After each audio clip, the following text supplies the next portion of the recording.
jàngeen jëf bu baax suñu mbokku internet yu xibaar TV ñu dal leen jàmm comme niñ koy tàmmee def saa su ne ak yéen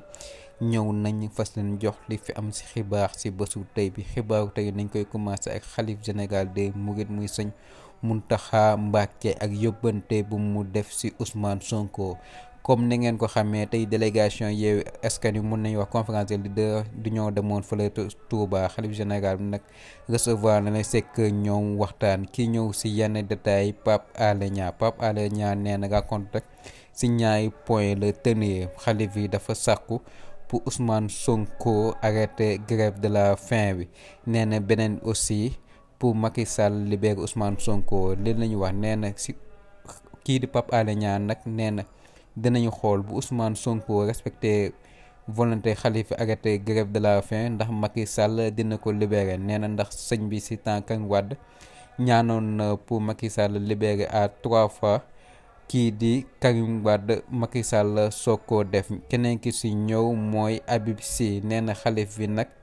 da leen yónni si Sonko nee na am leen nag lu mu leen jox pour ñu jox ko Sonko nee na pour l'instant nag mënuñu wax xalif yi lan la leen wax nee na bu ñu dajee ak Ousmane Sonko ba pare dinañ si ñëw def conférence de presse ngir leeral askan bi yóbbante xalif général des mourides di sëñ Muntaxa Mbàkke.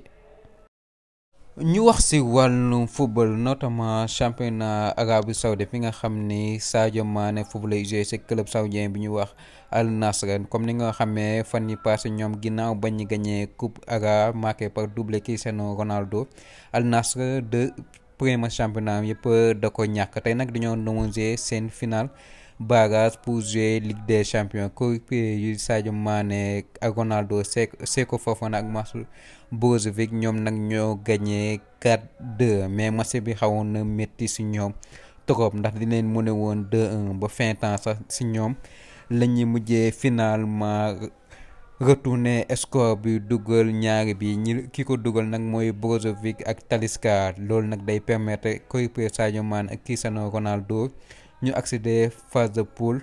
si yu Ligue des champions bi xam naa résultat bi nag mun na nekk lu encourageant ginnaaw difficulté yi ñu amoon seen premier match yu championnat Sadio Mané nag jotul dugal mais def na prestation bu normal